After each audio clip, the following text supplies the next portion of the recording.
জিওডলার্ন চ্যানেলটিতে সকলকে স্বাগত জানাই। প্রিয় বন্ধুরা, আজকে আমরা আলোচনা করব ভূগোল বিষয়ের অত্যন্ত গুরুত্বপূর্ণ একটি অংশ ক্ষয়চক্র নিয়ে। বিশেষ করে ক্ষয়চক্রের ধারণা প্রথম দিয়েছিলেন William Morris Davis. William Morris ডেভিসের স্বাভাবিক ক্ষয়চক্র মতবাদ বিস্তারিতভাবে ভিডিওটিতে আলোচনা করা হচ্ছে, তাই ভিডিওটি ভূগোলের শিক্ষার্থীদের কাছে খুবই গুরুত্বপূর্ণ। তাই ভিডিওটির শেষ পর্যন্ত দেখার অনুরোধ করব। ক্ষয়চক্রের ধারণা প্রথম দিয়েছিলেন উইলিয়াম মরিস ডেভিস 1899 সালে। হার্ভার্ড বিশ্ববিদ্যালয়ের অধ্যাপক, ভূতাত্ত্বিক ও ভূগোলবিদ উইলিয়াম মরিস ডেভিস প্রায় 15 বছর ধরে গবেষণা করেন। গবেষণার ভিত্তিতে তিনি একটি বই লিখেছিলেন বা গ্রন্থ রচনা করেছিলেন, জিওগ্রাফিক্যাল এসে। এই গ্রন্থের ideal geographical cycle of erosion তত্ত্বে তিনি স্বাভাবিক ক্ষয়চক্রের মডেলটি 1899 সালে প্রথম উপস্থাপন করেন। এখানে মডেলটি উল্লেখ করা হয়েছে।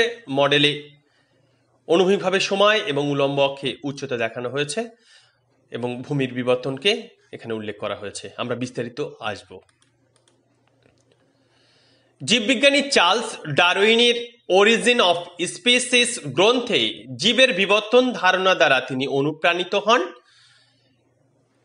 অনুপ্রাণিত হয়ে জীবের যেমন জীবনচক্র আছে, ডেভিস ক্ষয়চক্র বলতে ভূমিরূপের জীবনচক্রের কথা বলেন। তার মতে কোনো নির্দিষ্ট গঠনযুক্ত ভূমিরূপের একটি সুনির্দিষ্ট জীবন ইতিহাস আছে। তিনি মনে করেন ভৌগোলিক ক্ষয়চক্র হলো কোনো উত্থিত ভূভাগে আবহবিকার ও ক্ষয়ীভবনের মাধ্যমে। তাহলে কোন একটা উত্থিত ভূভাগ আছে, উঁচু হয়েছে একটা ভূভাগ, সেখানে আবহবিকার এবং নদী, বায়ু, হিমবাহ প্রভৃতির মাধ্যমে সেই জায়গাটা ক্ষয় হচ্ছে। প্রথমে শিলাখণ্ড আবহবিকার হলো, তারপর সেই জায়গাটা ক্ষয় হচ্ছে।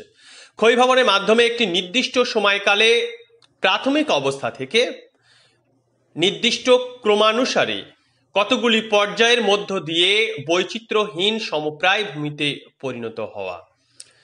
তাহলে তিনি বলতে চাইছেন যে কোন একটা ভূমিভাগ উত্থিত হলো, সেই উত্থিত ভূমিভাগে আবহবিকার এবং অন্যান্য ক্ষয়ীভবন প্রক্রিয়ার মাধ্যমে একটা নির্দিষ্ট সময়কালে কি হবে, ভূমিভাগটা যে প্রাথমিক অবস্থা, সেই প্রাথমিক অবস্থা থেকে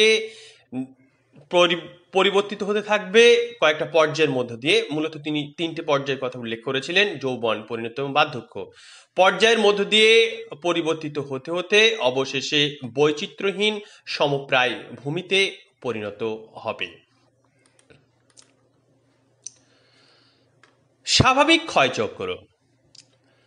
স্বাভাবিক ক্ষয়চক্র কি?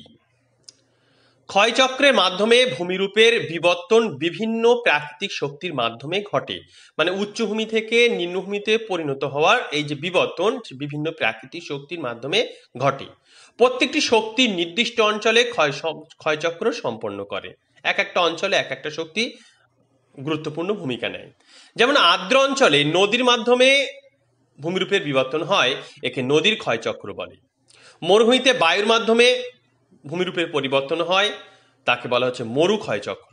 উচ্চ পার্বত্য অঞ্চলে হিমবাহ গুরুত্বপূর্ণ ভূমিকা নেয়, একে বলা হচ্ছে হিমবাহের ক্ষয়চক্র। উপকূল অঞ্চলে সমুদ্র তরঙ্গের মাধ্যমে ভূমিরূপের বিবর্তন হয়, তাকে বলা হচ্ছে সামুদ্রিক ক্ষয়চক্র। চুনাপাথর অঞ্চলে ভৌমজলের কার্যের ফলে ভূমিরূপের বিবর্তন হয়, একে বলা হচ্ছে কার্স্ট ক্ষয়চক্র। তবে পৃথিবীর প্রায় 70% ভূমির ভাস্কর্য, পৃথিবীতে যত ভূমিরূপ আছে তার প্রায় 70% ভূমির ভাস্কর্য প্রধানত নদীর ক্ষয়কার্যের মাধ্যমে ঘটে থাকে, নদীর ক্ষয়চক্রের মাধ্যমে ঘটে থাকে। তাই নদীর মাধ্যমে যে ক্ষয়চক্রটা সম্পন্ন হয়, সেই ক্ষয়চক্রকে ডেভিস স্বাভাবিক ক্ষয়চক্র বা নদীর ক্ষয়চক্র বা ভৌগোলিক ক্ষয়চক্র হিসাবে উল্লেখ করেন। তাহলে পৃথিবীতে যত ভূমিরূপ আছে তার 70% ভূমির ভাস্কর্য নদীর মাধ্যমে হয়ে থাকে। তাই উইলিয়াম মরিস ডেভিস নদীর মাধ্যমে সংগঠিত ক্ষয়চক্রকে স্বাভাবিক ক্ষয়চক্র বা নদীর ক্ষয়চক্র বা ভৌগোলিক ক্ষয়চক্র হিসাবে উল্লেখ করেছেন।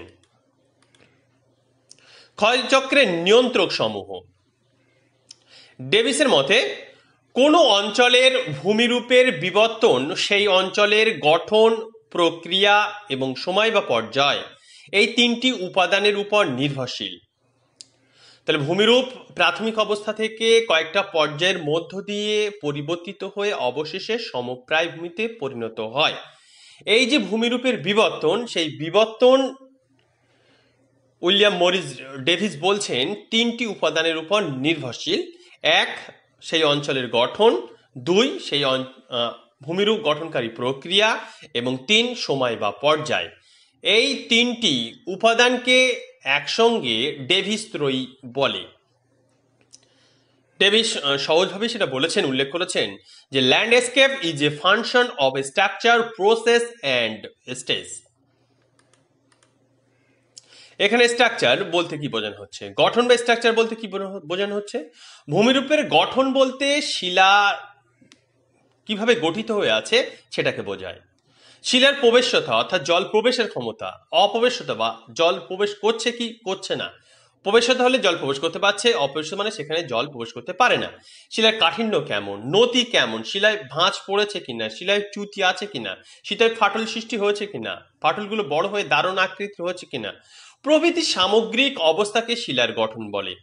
শিলার গঠনের উপর ক্ষয় প্রক্রিয়া নির্ভর করে। স্বাভাবিক কঠিন শিলার ক্ষয় ধীরে হবে, যেটা নরম শিলা সেখানে ক্ষয় প্রক্রিয়া দ্রুত হবে। অর্থাৎ শিলার গঠনের উপরে কিন্তু ক্ষয় প্রক্রিয়া অনেকটাই নির্ভর করছে। প্রক্রিয়া, প্রসেস। ক্ষয়চক্রের ব্যাপারে প্রক্রিয়া হলো সেই সব প্রাকৃতিক শক্তি যেগুলি ভূপৃষ্ঠের উপর সতত ক্রিয়াশীল রয়েছে। তাহলে বিভিন্ন প্রাকৃতিক শক্তি যেগুলি ভূপৃষ্ঠের উপর ক্রিয়া করছে, এই সমস্ত ক্রিয়াশীল শক্তিগুলো হলো কি? আবহবিকার, পুঞ্জিত ক্ষয়। পুঞ্জিত আবহবিকার মানে শিলা খণ্ড বিখণ্ড হয়ে যাওয়া, পুঞ্জিত ক্ষয় মানে মাধ্যাকর্ষণ শক্তির টানে ক্ষয়প্রাপ্ত হওয়া, জলপ্রবাহ, বায়ুপ্রবাহ, হিমবাহ, সমুদ্র তরঙ্গ, ভৌম জল প্রবাহ, ভূ আলোড়ন, ভূমিকম্প, অগ্নুৎপাত প্রভৃতি। এই সমস্ত প্রক্রিয়াগুলি যদি এদের ক্রিয়া ক্ষমতা যদি বেশি হয় তাহলে ক্ষয়চক্র দ্রুত হবে, এবং এরা যদি ধীরে কাজ করে তাহলে ক্ষয়চক্র সম্পন্ন হতে সময় বেশি লাগবে। সময় বা পর্যায়। সময় বা পর্যায় বলতে কত সময় ধরে নদী, বায়ু, হিমবাহ প্রভৃতি প্রাকৃতিক শক্তি ওই অঞ্চলে ক্রিয়াশীল থেকে ভূমিরূপের পরিবর্তন ঘটাচ্ছে তাকে বোঝানো হচ্ছে। জীবের জীবনচক্রের মতো ভূমিরূপের বিকাশের জীবন ইতিহাস আছে বলে ডেভিস উল্লেখ করেছেন। ডেভিসের মতে ভূমিরূপের বিবর্তন তিনটি পর্যায়ে সম্পন্ন হয়। প্রথমে আসছে যৌবন পর্যায়, তারপরে আসবে পরিণত পর্যায়, এবং শেষে আসবে বার্ধক্য পর্যায়। তাহলে ভূমিরূপের বিবর্তনের প্রাথমিক অবস্থার পরেই আসে যৌবন পর্যায়, তারপরে আসে পরিণত পর্যায়, এবং শেষে বার্ধক্য পর্যায়। অর্থাৎ তিনটি পর্যায়ের মধ্য দিয়ে ভূমিরূপের বিবর্তনের কথা উইলিয়াম মরিস ডেভিস উল্লেখ করেছেন। স্বাভাবিক ক্ষয়চক্রের পূর্ব শর্ত। ক্ষয়চক্র সম্পর্কে ধারণা উপস্থাপনকালে উইলিয়াম মরিস ডেভিস কতগুলি শর্তের কথা উল্লেখ করেন বা আদর্শ অবস্থার কথা তিনি বলেন। কি সেই আদর্শ অবস্থাগুলি আমরা দেখে নেব। প্রথমে বলছে সমুদ্র থেকে উত্থান। বলা হচ্ছে একটি ভূতাত্ত্বিক একক রূপে সমুদ্র গর্ভ থেকে প্রায় উলম্বভাবে কোনো ভূভাগ উত্থিত হবে। তাহলে পূর্ব শর্তে প্রথমে উল্লেখ করেছেন যে একটি ভূতাত্ত্বিক একক রূপে সমুদ্র গর্ভ থেকে প্রায় উলম্বভাবে ভূমিভাগের উত্থান হতে হবে। তাহলে ভূমিভাগের উত্থান হবে উলম্বভাবে সমুদ্র গর্ভ থেকে। উত্থানটা গতি কেমন থাকবে? দ্রুত ভূত্থান। ভূভাগের উত্থান এত দ্রুত হারে হবে যে উত্থান পর্বে শেষ হবার পূর্বে ভূমিভাগ ক্ষয় হবে না।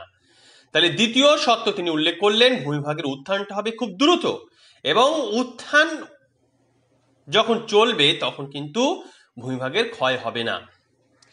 3, ভূমিভাগের বিভিন্ন গঠন। ভূতাত্ত্বিক গঠন হবে একই প্রকার শিলা লক্ষণযুক্ত এবং সরল।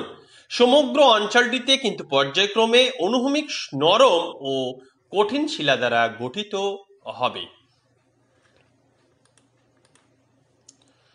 ভূমিভাগের ঢালের সত্য কি উল্লেখ করলেন?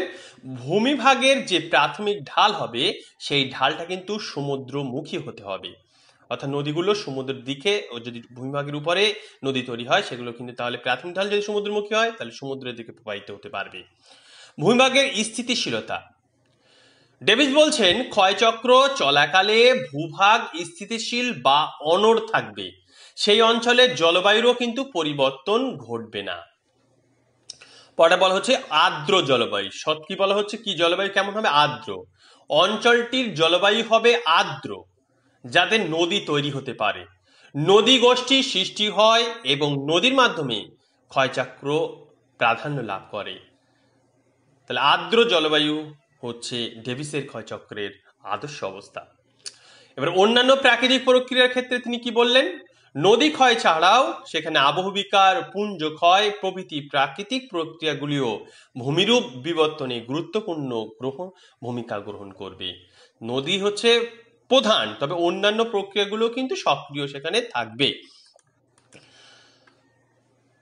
ক্ষয়চক্রের শেষ সীমা সম্পর্কে ডেভিস বলছেন ক্ষয়ের শেষ সীমা হবে সমুদ্রপৃষ্ঠ ও নদী ক্ষয়ের শেষ সীমা পর্যন্ত নিম্ন ক্ষয় করবে। ভুল আছে, তাহলে যে নদী ক্ষয় করবে কোন পর্যন্ত ক্ষয় করবে? ক্ষয়ের শেষ সীমা পর্যন্ত। ক্ষয়ের শেষ সীমা কোথায়? সমুদ্রের যে তল, সেই সমুদ্র তলটা হচ্ছে ক্ষয়ের শেষ সীমা। সমপ্রায় ভূমি গঠন, ক্ষয়ের শেষ পর্যায়ে সমগ্র ভূভাগটি বৈচিত্র্যহীন একটি সমতল ভূমিতে পরিণত হবে। ডেভিস বলছেন ভূমিভাগ দ্রুত উত্থান হলো, উত্থান হওয়ার পরে সেখানে ক্ষয়চক্র শুরু হবে, যৌবন পরিণত এবং অবশেষে বার্ধক্য পর্যায়ে ভূমিভাগটাই প্রায় সমতল ভূমিতে পরিণত হবে। নিরবচ্ছিন্নতা, ক্ষয়চক্র যখন চলবে তখন ভূত্থান ঘটলেও ক্ষয়চক্র বন্ধ হবে না এবং নতুন ক্ষয়চক্র শুরু হয়ে ভূবিবর্তন বাধাহীনভাবে ঘটবে। তাহলে ক্ষয়চক্র চলছে, হঠাৎ ভূমির উত্থান ঘটেছে কিন্তু ক্ষয়চক্র বিঘ্ন হবে না, তার উপর আবার ক্ষয়চক্র শুরু হয়ে ভূমির যে বিবর্তন সেটা বাধাহীনভাবে ঘটবে। এই সমস্ত গুরুত্বপূর্ণ সত্য বা আদর্শ অবস্থার কথা ডেভিস তার মডেল উপস্থাপনের পূর্বে উল্লেখ করেছেন। ডেভিসের ক্ষয়চক্রের মডেল। ডেভিস তার ক্ষয়চক্রের ধারণাটা কি একটি মডেলের সাহায্যে দেখিয়েছেন। মডেলের যে উলম্ব অক্ষ আমরা দেখতে পাচ্ছি সেখানে কি সমুদ্র পৃষ্ঠ থেকে ভূমির উচ্চতাকে তিনি উল্লেখ করেছেন এবং অনুভূমিক যে অক্ষ, এই অনুভূমিক অক্ষে তিনি সময় দেখিয়েছেন এবং ভূমিরূপ তিনটি পর্যায়ের মধ্য দিয়ে বিবর্তিত হয় তা মডেলে তিনি উপস্থাপন করেছেন। তিনি যৌবন পর্যায়ে এখানে ভূমিভাগে দ্রুত উত্থান হবে, দ্রুত উত্থানের পর সেখানে ক্ষয়কাজ শুরু হবে। পরিণত পর্যায়ে এখানে কিন্তু ক্ষয়কার্যের ফলে ভূমির উচ্চতা এবং বন্ধুরতা প্রথম দিকে সবচেয়ে বেশি হয়ে যাবে এবং পরবর্তীতে ভূমির উচ্চতা বন্ধুরতা ধীরে ধীরে কমতে থাকবে। এখানে চিত্রে দেখতে পাচ্ছি যে জলবিভাজিকার উচ্চতা কিন্তু আস্তে আস্তে পরবর্তী পর্যায়গুলিতে কমে যাচ্ছে, শেষে সমুদ্রপৃষ্ঠের কাছাকাছি চলে যাচ্ছে। বার্ধক্য পর্যায়ে ক্ষয়কার্যের মাধ্যমে ভূমিভাগটি প্রায় সমতল অবস্থায় পৌঁছে যাচ্ছে এবং এখানে সমপ্রায় ভূমি সৃষ্টি করছে। আমরা এই মডেলটি বিস্তারিত ব্যাখ্যা করব। যৌবন অবস্থা। যৌবন অবস্থা কি হয় সেগুলো জেনে নেব। ক্ষয়চক্রের প্রাথমিক পর্যায়ে সদ্য উত্থিত ভূমিভাগের উচ্চতা বেশি হয়। যৌবন অবস্থার মানে ভূমিভাগের যে প্রাথমিক পর্যায়ে সেখানে ভূমি কিন্তু খুব দ্রুত উত্থিত হয়েছে, ভূমিভাগের উচ্চতা খুব বেশি হয়। ভূমিক্ষয়ের প্রাথমিক ক্রিয়া অতি দ্রুত ও ব্যাপক হয় বলে একে যৌবন পর্যায় বলে। ভূমির উচ্চতা যেহেতু বেশি তাই এখানে ক্ষয় অত্যন্ত দ্রুত হারে হবে। যখন ভূমি উত্থান হলো তারপরে বৃষ্টির জল সেখানে পড়লো, ক্ষয় শুরু করলো, এই যে ক্ষয় শুরু করছে তখনই যৌবন পর্যায়ের সূচনা হয়ে যাবে। যৌবন পর্যায়ের সূচনাকাল কি বলছে? ভূ উত্থান শেষ হলো, সঙ্গে সঙ্গে নদী অতি দ্রুত ক্ষয় করতে শুরু করলো। ভূমিভাগটা উত্থান হলো, উত্থান হওয়ার পরে বৃষ্টির জল পড়লো বা হিমবাহ গলে গেল, যাই হোক নদী সেখানে ক্ষয় শুরু করলো। নদী ক্ষয় শুরু করার সঙ্গে সঙ্গে ভূমিরূপটির যৌবন অবস্থার সূচনা হলো। নদীর সঙ্গে কেমন থাকে যৌবন পর্যায়ে? যৌবন পর্যায়ে প্রাথমিক ভূমিঢাল অনুসারে অল্প কয়েকটি অনুগামী নদী, অনুগামী নদী বলতে ভূমির ঢাল অনুসারে যে নদী প্রবাহিত হয়। এখানে বলা হচ্ছে যৌবন পর্যায়ে বলছেন অনুগামী নদীর সংখ্যা কিন্তু খুব কম থাকে এবং কিছু উপনদী উৎপত্তি লাভ করে প্রবাহিত হয়। উপনদী বলতে মূল নদীর দুই পাশ থেকে যে সমস্ত নদী এসে মেশে। উপনদীগুলি ধীরে ধীরে মস্তক ক্ষয় করে এবং সামগ্রিক যে জল নির্গম প্রণালী, অর্থাৎ প্রধান নদী এবং উপনদীগুলি পরস্পর মিশে যে নদী বিন্যাস তৈরি করে তাকে জল নির্গম প্রণালী বলে। এক্ষেত্রে বলা হচ্ছে বৃক্ষরূপী জল নির্গম প্রণালী গড়ে তোলে। নদীর কাজ, এই সময় ভূমির উচ্চতা বেশি থাকে এবং ঢালটাও বেশি থাকে, ফলে নদীর কিন্তু পার্শ্বক্ষয় খুব একটা বেশি না হলেও নিম্নক্ষয় বেশি হয়। নদীর নিম্নক্ষয় বেশি হয়। নদীর গুলি মস্তকের দিকে ক্ষয় ও করতে থাকে। এক্ষেত্রে নদী উপত্যকার আকৃতি কেমন হবে? এই সময় তীব্র নিম্নক্ষয়ের কারণে নদী প্রচন্ড নিম্নক্ষয় করছে। এই নিম্নক্ষয়ের কারণে নদী উপত্যকাগুলি গভীর ও সংকীর্ণ ভি আকৃতির হয়। তাহলে পার্বত্য উপত্যকার অর্থাৎ যৌবন অবস্থার ক্ষেত্রে বলা হচ্ছে যে নদী উপত্যকা সেটা ভি আকৃতির হবে। ভূমির বন্ধুরতা, নদীর নিম্নক্ষয় বেশি করবে, ফলে ভূমিভাগের উচ্চভূমি যে শীর্ষদেশ, আমি যদি এখানে পর্যায়টা দেখি উচ্চভূমি শীর্ষদেশ, এটা জলবিভাজকের যে উচ্চতার যে রেখাটা দেখানো হয়েছে এটা উচ্চভূমি শীর্ষদেশ। এই শীর্ষদেশ আর এটা হচ্ছে নিম্নদেশ। এই শীর্ষদেশ এবং উপত্যকার নিম্নদেশের মধ্যে যে উচ্চতার পার্থক্য, সেই উচ্চতার পার্থক্য এখানে কিন্তু বেশি হবে। ওদের নিম্নক্ষয় বেশি হচ্ছে আর উচ্চভূমি শীর্ষদেশ ও নদী উপত্যকার তলদেশের মধ্যে আপেক্ষিক যে উচ্চতা সেটা কিন্তু সর্বাধিক হয়। উচ্চভূমি নদীটা আস্তে আস্তে নিচের দিকে বসে যাচ্ছে, ফলে উচ্চ জায়গা এবং নিম্ন জায়গার মধ্যে যে উচ্চতার পার্থক্য সেটাকে বলে আপেক্ষিক উচ্চতা, সেটা কিন্তু বেশি হয়ে থাকে। দুটি নদীর মধ্যবর্তী অঞ্চল, দুটি নদীর মধ্যবর্তী অঞ্চলে সৃষ্ট জলবিভাজিকা, দুটি নদী এবং দুটি নদীর মাঝখানে যে উচ্চভূমি থাকে সেটাকে বলা হয় জলবিভাজিকা।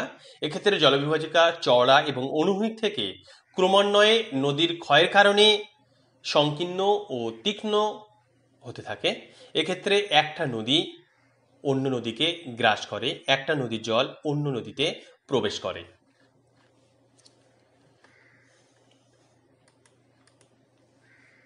বিবিধ ভূমিরূপ, যেসব জায়গায় নদীর গতিপথে পর্যায়ক্রমে কঠিন এবং কোমল শিলাস্তর থাকে সেখানে জলপ্রপাত, খরস্রোত, জলপ্রপাত জল যখন উপর থেকে নিচে লাফিয়ে পড়ে সেটাকে বলা হচ্ছে জলপ্রপাত, খরস্রোত। ধাপে ধাপে যখন জলটা গিয়েছে হয় তখন হচ্ছে খরস্রোত। এই জলপ্রপাত, খরস্রোত এই ধরনের ভূমিরূপগুলি যৌবন পর্যায়ে লক্ষ্য করা যায়। হ্রদ ও জলভূমি সৃষ্টি, পাশাপাশি অবস্থিত দুটি অনুগামী নদীর মধ্যবর্তী ভূমিভাগ প্রশস্ত হয়, অর্থাৎ অনুগামী নদীর সংখ্যা কম এবং নদীর সংখ্যাও এখানে কম থাকে। জলনিকাশি ব্যবস্থা যদি অনুন্নত হয় তাহলে এখানে যদি বৃষ্টি হয় তাহলে বৃষ্টিগুলি দুটি অনুগামী নদীর মাঝখানে যে বিস্তীর্ণ অঞ্চল রয়েছে সেখানে যে নিম্নভূমিগুলো আছে সেখানে জমে যাবে, জমে গিয়ে সেখানে হ্রদ এবং জলাশয়ের সৃষ্টি করবে। নদীর পার্শ্ব রেখাচিত্র, তীব্র নিম্নক্ষয়ের কারণে নদী উপত্যকা গভীর সংকীর্ণ ভি আকৃতি আমরা পূর্বে উল্লেখ করেছি।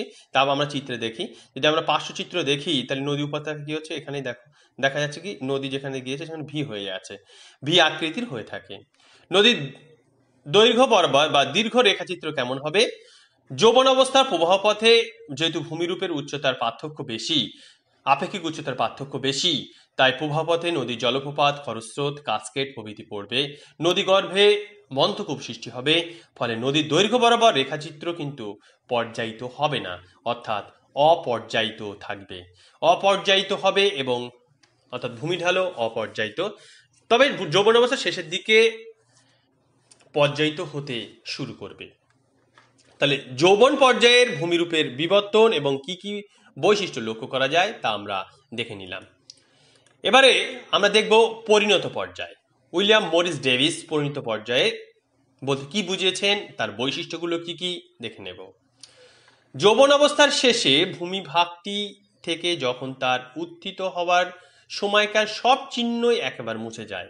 তাহলে যৌবন অবস্থায় ভূমিভাগটা উত্থিত হয়েছিল, উত্থানের কিছু চিহ্ন ছিল। নদী ক্ষয় করলো, ক্ষয় করার ফলে উত্থিত হবার যে সমস্ত চিহ্নগুলো ছিল সেগুলো কি হয়েছে, মুছে গেছে, আর নেই। এবং জলবিভাজিকার উচ্চতা ও মূল নদী খাতের উচ্চতার ব্যবধান সর্বাধিক হয়। সেই পর্যায়কে পরিণত পর্যায় বলে। তাহলে কি বলা হচ্ছে, যৌবন অবস্থায় ভূমিভাগটি যখন ছিল সেই সময় ভূমিভাগ উত্থানের যে সমস্ত চিহ্নগুলো ছিল সেগুলো যখন নদীর মাধ্যমে ক্ষয় হতে হতে একেবারে মুছে যাবে, এবং এই পর্যায়ে কি বলা হচ্ছে, জলবিভাজিকার উচ্চতা মানে দুটো নদীর মাঝখানে যে উচ্চভূমি আছে তার উচ্চতা এবং মূল নদী খাতের যে তলদেশ তার মধ্যে উচ্চতার ব্যবধান কিন্তু প্রথম দিকে সর্বাধিক হয়, তখন সেই পর্যায়কে পরিণত পর্যায় বলা হচ্ছে। যদিও পরিণত পর্যায়ে শেষের দিকে উচ্চতার পার্থক্য ধীরে ধীরে কমে যায়, কিন্তু আমাদের মনে রাখা প্রয়োজন, এটা কিন্তু বিভিন্ন প্রশ্নেও দেওয়া হয় যে আপেক্ষিক উচ্চতার পার্থক্য কোন পর্যায়ে সবচেয়ে বেশি হয়।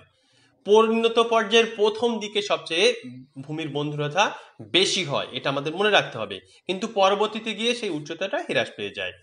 পরিণত পর্যায়ের বৈশিষ্ট্যগুলি কি কি? প্রথমে বলা হচ্ছে সূচনাকাল। নদ নদীর সংখ্যা যখন আস্তে আস্তে বৃদ্ধি পাবে এবং নিম্নক্ষয় নদীর কমে গিয়ে পার্শ্বক্ষয় বেশি হতে শুরু করবে, তখনই কিন্তু পরিণত পর্যায়ের সূচনা বলা যেতে পারে। এই পর্যায়ে প্রধান অনুগামী নদী এবং উপনদীর সংখ্যা আগের তুলনায় অনেক বেশি হবে।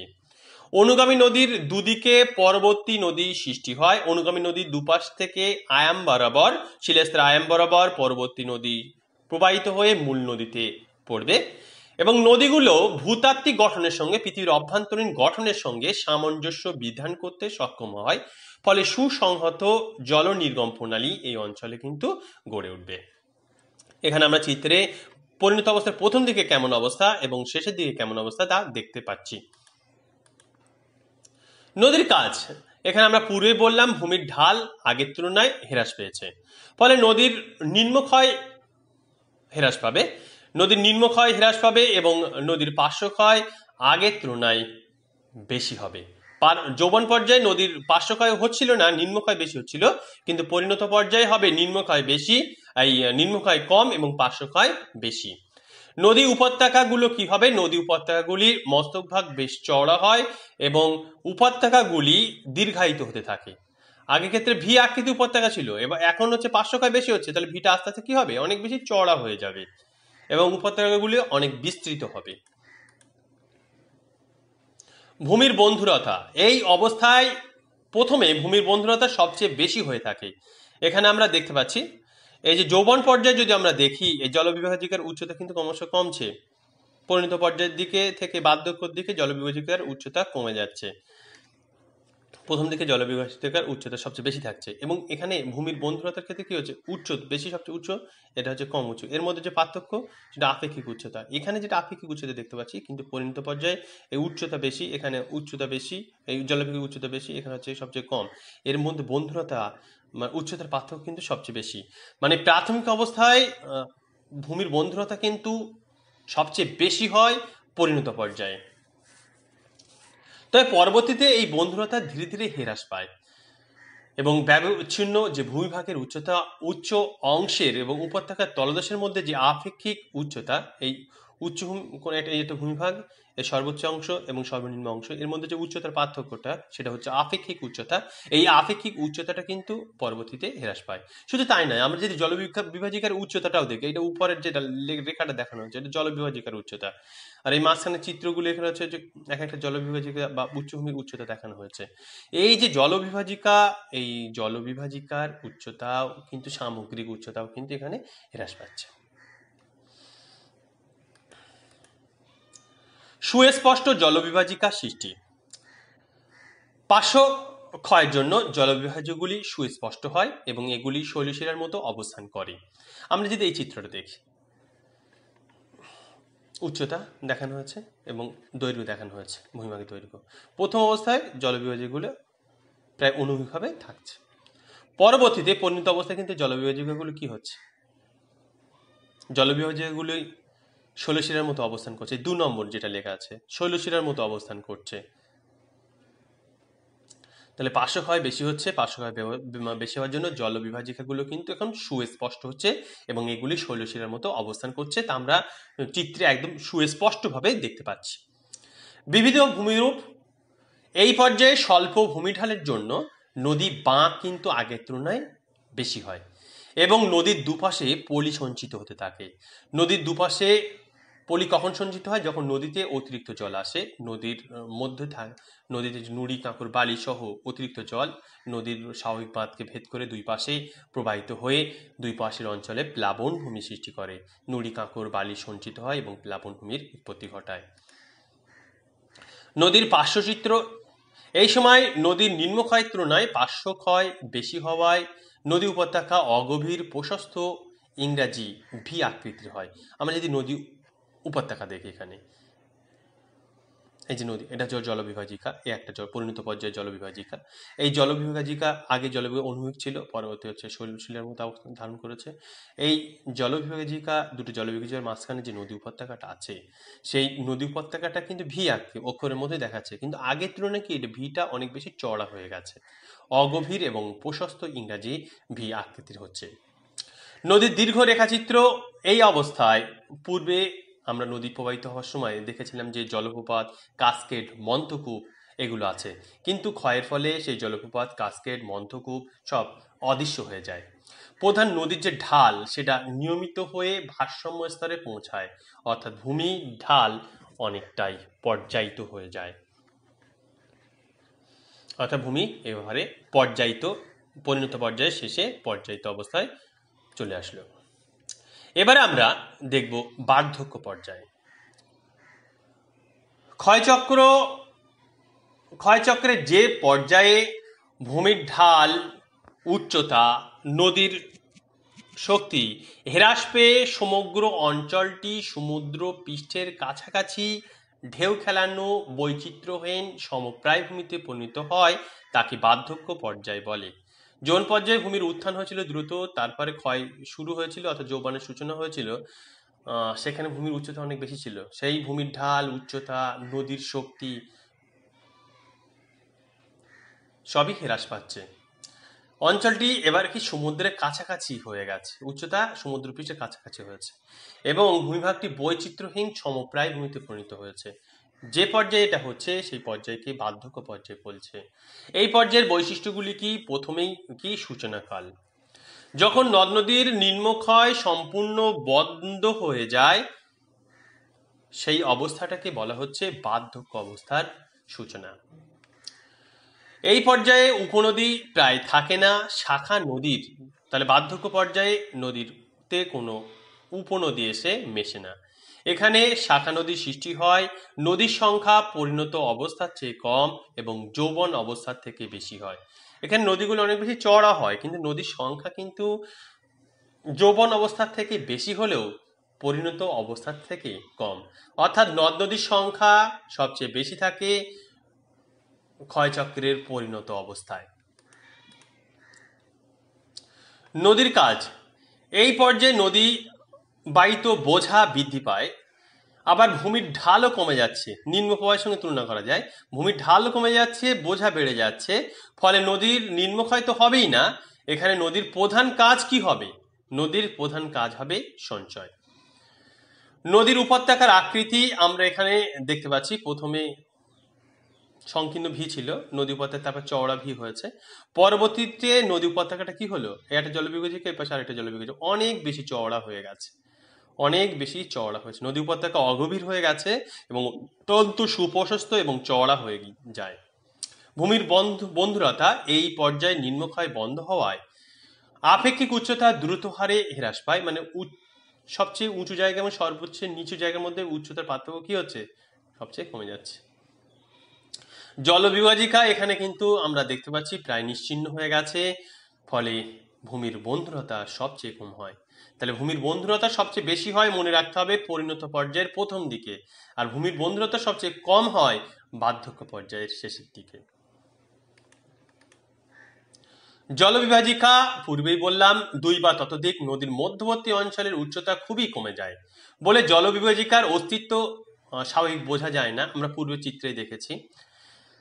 বিবিধ ভূমিরূপ সৃষ্টি, নদীর প্লাবনভূমি গুলি খুব চওড়া হয়ে যায়, দুপাশের স্বাভাবিক বাঁধের মধ্য দিয়ে নদী ধীর গতিতে এঁকে বেঁকে প্রবাহিত হয়। নদী বাঁকগুলি বৃদ্ধি পেয়ে কি হয়, অশ্বক্ষুরাকৃতি হ্রদের সৃষ্টি হয়। তাহলে বার্ধক্য পর্যায়ে যেমন নদীর বাঁক বৃদ্ধি পাচ্ছে, ঠিক তেমনি অশ্বক্ষুরাকৃতি নদীর বাঁক বৃদ্ধি পাওয়ার কারণে দুটি বাঁকের মাঝখানের অংশ অনেক সময় বাঁকটাকে বাদ দিয়ে নদী অনেক সময় সোজা পথে চলে যায়, তখন যে অংশটা নদী বাঁকাভাবে প্রবাহিত হয়েছিল সেটা পড়ে থাকে। উপর থেকে যদি চিত্র তোলা হয় তাহলে দেখতে যেন ঘোড়ার পায়ের খুরের মতো হয়ে যায়, তাকে বলা হয় অশ্বক্ষুরাকৃতি হ্রদ। তাহলে এখানে কিন্তু সেই অশ্বক্ষুরাকৃতি হ্রদ এই বার্ধক্য পর্যায়ে সৃষ্টি হয়। নদী এঁকে বেঁকে প্রবাহিত হচ্ছে, বেঁকে প্রবাহিত হওয়ার সময় অনেক সময় কি দুটো বাঁকের মাঝখানের অংশে জলটা সেই বাঁক দিয়ে না গিয়ে সোজা পথে আবার মাঝখানের অংশটা ক্ষয়ে ফেললো এবং নদী সোজা পথে চলে গেল, বাঁকা অংশটা পড়ে থাকলো, সেটা হয়ে গেল একটা হ্রদ। তা দেখতে ঘোড়ার পায়ের খুরের মতো, তাই তাকে বলা হয় অশ্বক্ষুরাকৃতি হ্রদ। সমপ্রায় ভূমি ও মোনাডোনক, সুদীর্ঘ সময় ধরে ক্ষয়কার্যের ফলে সমগ্র ভূভাগটি ক্ষয়কার্যের শেষ সীমায় বা তার কাছাকাছি পৌঁছে যায়। ক্ষয়চক্রের শেষ সীমায় পৌঁছে গেছে। ক্ষয়চক্রের শেষ পর্যায়ে গঠিত এই প্রায় সমতল ভূমিকে ডেভিস সমপ্রায় ভূমি নামে অভিহিত করেছেন। তাহলে দীর্ঘদিন ধরে ক্ষয় চলছে এবং ক্ষয় চলার ফলে ভূমিভাগটি ক্ষয় কার্যের শেষ সীমার কাছাকাছি পৌঁছে গেছে এবং ক্ষয়চক্রের শেষ পর্যায়ে কি হয়, প্রায় সমতল বৈচিত্র্যহীন একটি ভূমিরূপের সৃষ্টি হয়। এই বৈচিত্র্যহীন প্রায় সমতল ভূমিভাগকে ডেভিস সমপ্রায় ভূমি বলে উল্লেখ করেছেন। সমপ্রায় ভূমির উপরে কিছু কিছু জায়গায় কঠিন শিলা থাকে, সেই কঠিন শিলায় স্থানে কিন্তু ভূমিভাগ একটু উঁচু হয়ে থাকে। কঠিন শিলায় গঠিত সেই উঁচু ভূমিভাগগুলিকে বা অনুচ্চ টিলা বা পাহাড়কে মোনাডোনাক বলা হয়। তাহলে সমপ্রায় ভূমির উপরে কঠিন শিলায় গঠিত অনুচ্চ পাহাড়ও থাকে বার্ধক্য পর্যায়ে, সেই ভূমিগুলোকে উইলিয়াম মরিস ডেভিস মোনাডোনাক বলে উল্লেখ করেছেন। এই সময় নিম্নক্ষয় বন্ধ হয়ে পার্শ্বক্ষয়, নিম্নক্ষয় তো পুরোপুরি হয়ই না বার্ধক্য পর্যায়ে, এখানে নিম্নক্ষয় হচ্ছে না, আর পার্শ্বক্ষয় খুবই অল্প হয়, মূলত সঞ্চয়কার্যই হয়ে থাকে। ফলে আমরা পূর্বেই বলেছি যে উপত্যকাগুলো কি হয়, অগভীর এবং সুপ্রশস্ত হয়, মৃদু পার্শ্বঢল যুক্ত গামলার মতো দেখতে হয়। এবার নদীর দীর্ঘ রেখাচিত্র, এই পর্যায়ে প্রধান নদী শুধু নয়, তার উপনদীগুলোই উভয়ই ঢাল মসৃণ পর্যায়িত হয়ে ক্ষয়ের একেবারে শেষ সীমা, ক্ষয়ের শেষ সীমা বলতে সমুদ্র পৃষ্ঠকে বোঝায়, সেই ক্ষয়ের শেষ সীমায় পৌঁছে যায়। তাহলে উইলিয়াম মরিস ডেভিস তার ক্ষয়চক্রের মডেল এইভাবে উপস্থাপন করলেন কি, প্রথমে ভূমিভাগ দ্রুত উত্থিত হবে, উত্থিত হওয়ার পর সেখানে নদী দ্রুত ক্ষয় কাজ করবে, দ্রুত উত্থান হওয়ার পর নদী যখন ক্ষয় করছে তখন সেটা হচ্ছে যৌবন অবস্থা।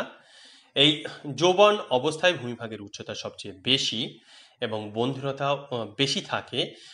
পরবর্তীতে নদীর ক্ষয়কার্য চলতে থাকে, নদীর সংখ্যা আস্তে আস্তে বাড়তে থাকে, নদী ক্ষয় করতে থাকে এবং ভূমির বন্ধুরতা সবচেয়ে বেশি হয়ে যায়। ভূমির বন্ধুরতা সবচেয়ে বেশি হয়ে যায় এবং উত্থানের যে সমস্ত চিহ্নগুলি ছিল সেই চিহ্নগুলি যখন বিলোপ হয়ে যায় তখন ভূমিরূপটি পরিণত অবস্থায় পৌঁছায়। পরিণত অবস্থায় পৌঁছে নদীর প্রথম দিকে ভূমির বন্ধুরতা সবচেয়ে বেশি হয়, পরে নদীর ক্ষয়কার্যের ফলে বন্ধুরতা এবং সামগ্রিক উচ্চতাও কিন্তু কমে যায়। পরবর্তী পর্যায়ে এই পর্যায়ে নদী পার্শ্ব ক্ষয় করে, নদী উপত্যকা চওড়া হতে থাকে এবং সর্বশেষে বার্ধক্য ক্ষয়ের ফলে নদী শেষে বার্ধক্য পর্যায়ে পৌঁছায়। সেখানে গিয়ে নদী উপত্যকা অত্যন্ত প্রশস্ত হয়ে যায়, প্লাবনভূমি সুপ্রশস্ত হয়, ভূমিরূপ প্রায় সমতল ভূমিতে পরিণত হয়ে যায় এবং মাঝখানে কঠিন শিলায় গঠিত অনুচ্চ টিলা থাকে যাদেরকে বলা হয় মোনাডোনক। যাই হোক, এইভাবে ভূমিরূপ উচ্চভূমি থেকে আবার সমভূমিতে পরিণত হয়, অর্থাৎ ক্ষয় চক্রাকারে পরিবর্তন হয়। এই ক্ষয়চক্রটি নদীর মাধ্যমে দেখানো হয়েছে, আর পৃথিবীতে বেশিরভাগ ভূমিরূপ নদীর মাধ্যমেই পরিবর্তিত হচ্ছে। তাই ডেভিস নদীর মাধ্যমে ক্ষয়চক্রকে স্বাভাবিক ক্ষয়চক্র বলে উল্লেখ করেছেন। যাই হোক, আমরা ডেভিসের স্বাভাবিক ক্ষয়চক্রের ধারণা সুস্পষ্টভাবে উল্লেখ করলাম এবং প্রত্যেকটা পর্যায়ের কী কী বৈশিষ্ট্য তা দেখে নিলাম। তবে ভিডিওটি অনেকটাই বড় হয়ে গিয়েছে, তাই ডেভিসের ক্ষয়চক্রের মূল্যায়ন এবং সমালোচনা আমরা পরের ভিডিওটিতে আলোচনা করব। সবার আগে পরের ভিডিওটি পাওয়ার জন্য জিওডলার্ন চ্যানেলটি সাবস্ক্রাইব করে বেল আইকনটিতে চাপ দিয়ে রাখতে ভুলবেন না। ভিডিওটি ভালো লাগলে লাইক শেয়ার করুন। সঙ্গে থাকার জন্য অসংখ্য ধন্যবাদ।